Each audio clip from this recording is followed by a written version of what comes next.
আচ্ছা, আমাদের তথ্য দিয়ে হেল্প করলে সুবিধা হয়, জনস্বার্থে আমরা কাজগুলো করতে পারি। আমরা তো চাই কাজ না করতে। আমি তো বলছি যে আমার এমন দেশে এদেশে এমন দেখা গেছে যে 500 টাকার পাঞ্জাবি বানায় 3500 টাকা বিক্রি করছে, রাইট।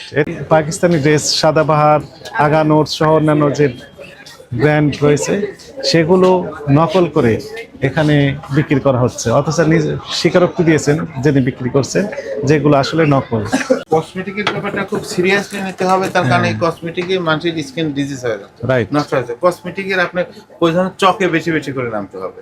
এই যে তথ্য পেলে সুবিধা হয়, যেন পাশে দোকান একটা আছে আলবাস, বিখ্যাত ব্র্যান্ড, হ্যাঁ ওখানে যত প্রোডাক্ট আছে একটি দুইটি বাদে সবগুলো আপনি ওইটা তো আসে আজকে থেকে 30 বছর আগে নেপাল থেকে আমেরিকা থেকে ডেট এক্সপায়ার। নাও আমি কিন্তু 80 থেকে আমি লাগেছে করে ওই ব্যাংকক যেতাম, আমেরিকার ব্র্যান্ড আপনার বড় বড় ব্র্যান্ড ডেট এক্সপায়ার ওইখান থেকে নিয়ে নেপাল ঢুকাইতো, নেপাল থেকে ছিল মেরে, নেপাল থেকে ডেট ছিল মেরে বাংলাদেশে ঢুকাইতো। সমস্যা তো এখানে উদ্বিগ্নের বিষয় তো এটা তো স্কিন বলে এটা বলে না, এর ভয় ভয় অবস্থা। তার আমেরিকার যে জিনিসগুলো তো ফেলে দিত, ওই জিনিসগুলো এখানে বড় বড় কসমেটিকের ব্র্যান্ড আলারা এখান থেকে পারচেস করে নেপাল নিয়ে আসে। নেপাল এবার একটু প্রযুক্তি ভালো ছিল, ওদেরকে নিয়ে আসে ফ্রেশ করে ওখান থেকে লেবেল লাগায় বাংলাদেশে ঢুকায়। তো ভয়াবহ অবস্থা, এগুলো চলতে দেওয়া যায় না। আমেরিকার ডেটের তো আরো কদিন আগে এরা সব ফেলে দেয়, এই ফেলে দেওয়া জিনিস তারা মানে নিয়ে আসে। পার্সোনাল একটা কথা বলি, বলেন। আমি 1980-তে আমি যখন স্টুডেন্ট, আমি ডায়না ফ্যাশনের মালিক। আমার 7টা শোরুম ছিল, 7-8টা শোরুম, নাও এখন একটার আপাতে 6টা শোরুম। গত 10 বছরে আমি সোল করে আমাকে ব্যাংকের ঋণ বা আমি পেয়েছি।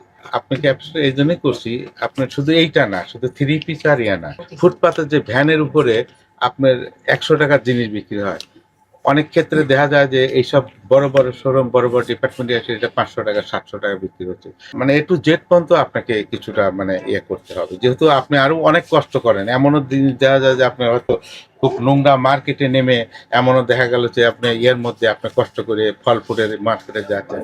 তা আমি নৈতিক দিক থেকে আমি বলছি যে সবই আসলে দেখার প্রয়োজন আছে। কারণ আমাদের দেশে যে গার্মেন্টস, আমি বলি আমাদের দেশে এক্সপোর্ট গার্মেন্টসে লট অফ গার্মেন্টসে এখন অনেকের এক্সপোর্ট বন্ধ হয়েছে, মেশিনারি করে আছে, স্টাফ করে আছে, এখান থেকে টি শার্ট প্রোডাকশন তারা দিচ্ছে লক্ষ লক্ষ হাজার হাজার। এই টি শার্ট প্রোডাকশন দিয়ে ওই সুতাগুলো কিন্তু তাদের লাইসেন্স আছে, সুতাগুলো কিন্তু বাইরে থেকে বা ফেব্রিক জন্য বাইরে থেকে তারা বিনা শুল্কতে আনতেছে, মানে এতে ট্যাক্স লাগে না।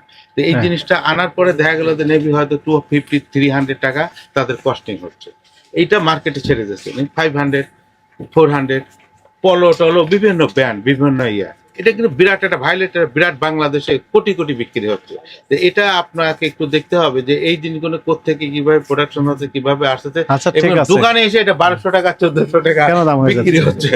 এইগুলো কিন্তু আপনার ওই যে আজিজ সুপার মার্কেটে বলেন হোলসেলও আছে।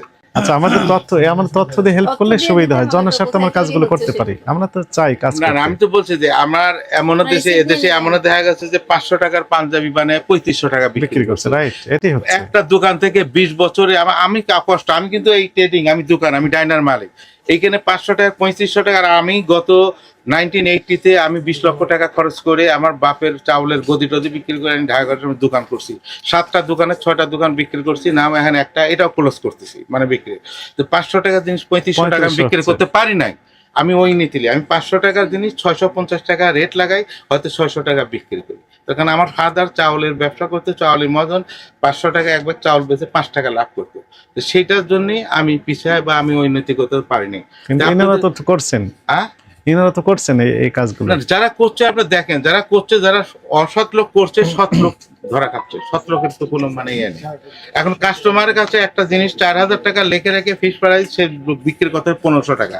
এখন 3500 টাকা কিনে যে লোক অরিজিনাল ফিস প্রাইসে বিক্রি করতে চায়, সে 4000 টাকা বিক্রি করতে চায়। সেই কাস্টমার থেকে বলছে আপনি ফিসটি পরে আপনি কি এত, আপনি নিজেকে এত একদম ইয়ে জাহির করেন কেন? আপনার এই দোকানদার 4000 টাকা ফিস প্রাইসে লেখা ছিল, 2000 টাকা দিয়ে কিনে নিয়ে আসলাম, 1500 টাকা কিনে না, আপনি কেন 3000 দিবেন না? ঠিক আছে, এটি অ্যানাদার ইস্যু, এগুলো আমরা দেখবো। আপনি আমাদের অফিসে একদিন আসেন, দেশ ভালো হোক, সবই দেখেন আপনার দেশ ভালো হোক। আর এটা একটু প্লিজ আমি পার্সোনালি রিকোয়েস্ট করতেছি, ওই আজকে উনি যেতে পারেন যে আমাদের তথ্য দিয়ে হেল্প যদি করেন। একদম কোন নম্বরে কার সাথে যোগাযোগ করবেন? আপনার নাম্বার আমাকে দেন। আমি আপনি যে কোনো বলেন, আমি সরজমিনে আপনার কাছে যাবেন, রাত 12টার সময় হেল্প করব।